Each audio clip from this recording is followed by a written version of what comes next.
Into the Woods, Parade, Once Upon a Mattress, more and more, we are seeing City Center and Kennedy Center Encores style or actual Encores productions transferring to Broadway. This means that we're seeing a staged concert essentially on Broadway, and we're demanding Broadway prices. Is that actually fair? Let's unpack.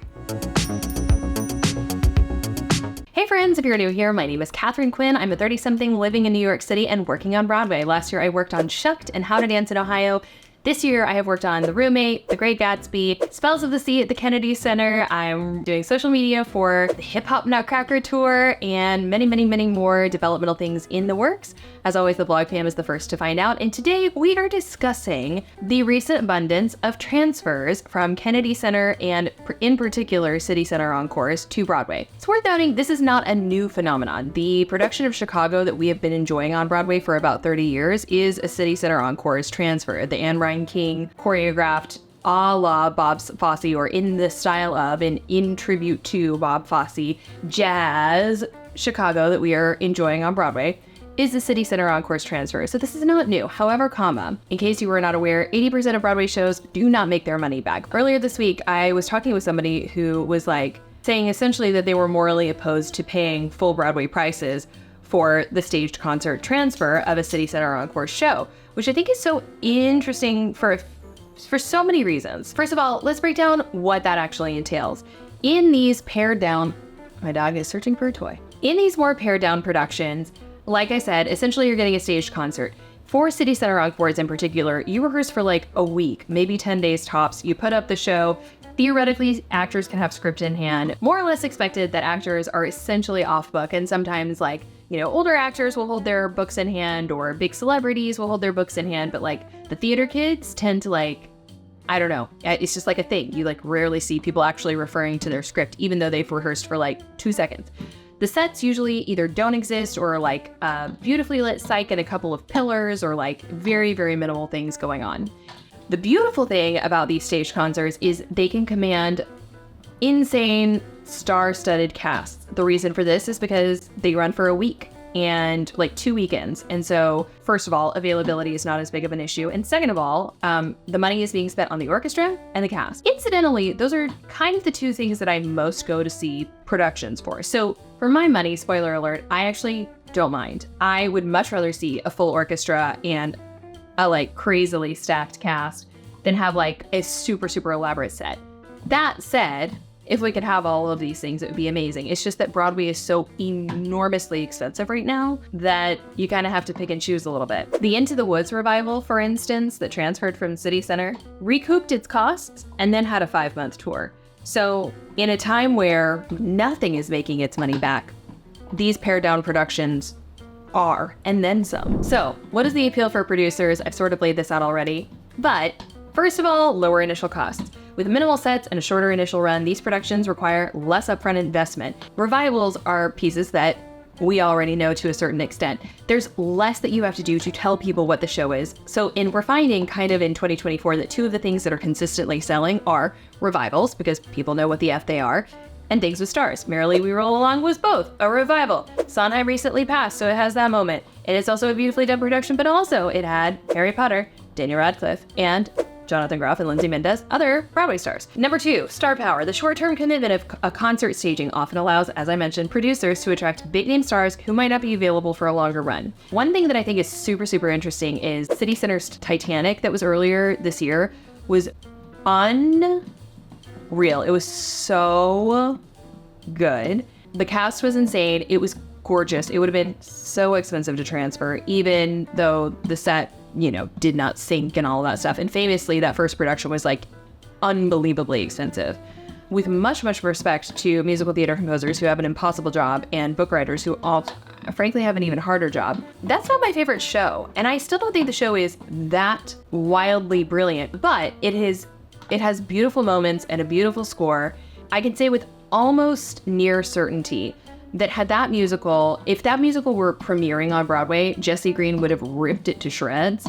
But I'm pretty sure that it was a New York Times critic pick from Jesse Green. And I could be wrong about this, but I feel like he at the very least gave it an incredibly favorable review and was this is a once in a lifetime experience. It's incredible theater.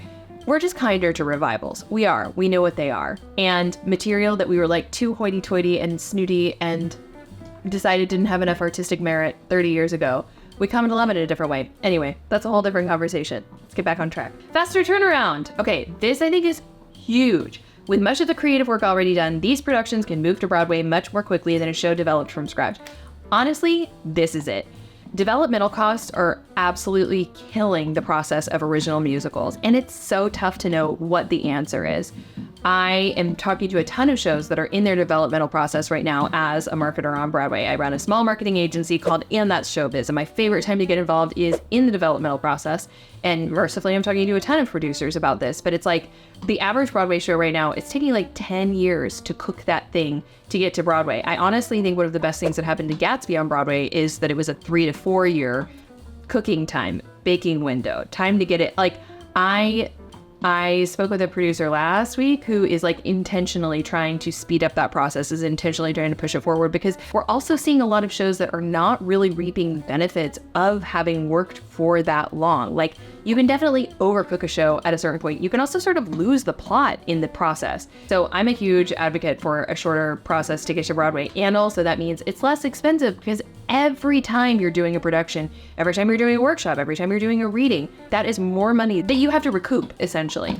City Center Encores, you rehearse those bad boys for a week, you get the production up, it gets a rave in the New York Times, you transfer it to Broadway. It's unbelievable. The model is genius. And for me, it's like, again, like, give me the, like, in the best possible way, it's like watching your favorite Broadway stars do community theater. And I mean that in the most generous, kindest, most aspirational and admiring way possible.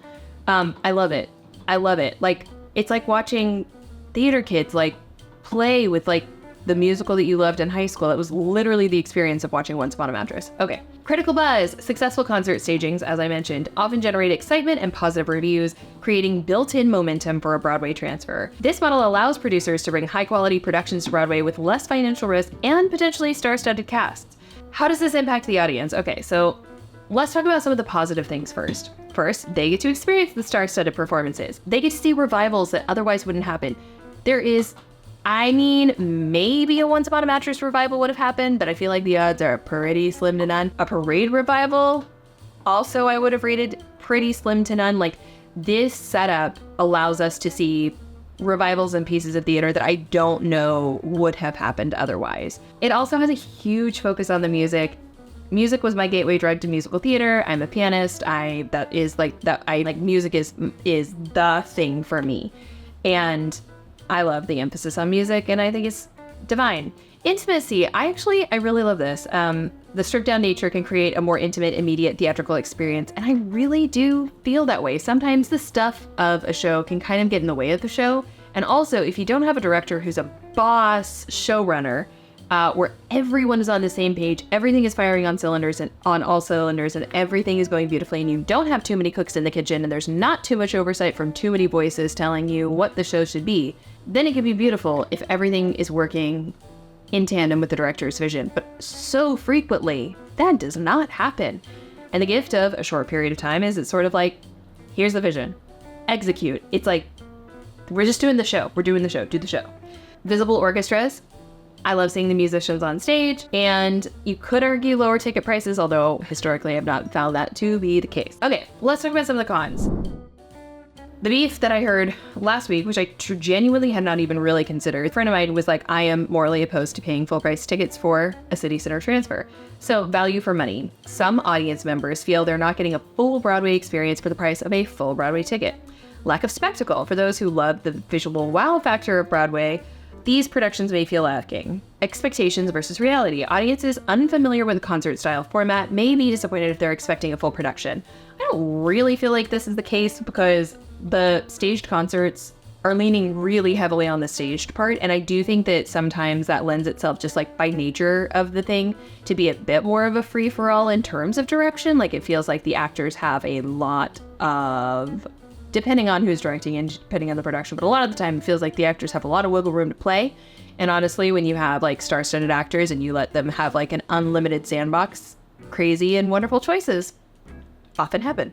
Impact on traditional productions. Some worry that the success of these transfers might discourage investment in new, fully staged productions. I don't think we're there. I'm not super concerned about that. As you might gather, I'm actually a pretty healthy advocate for these Encores transfers. Broader implications.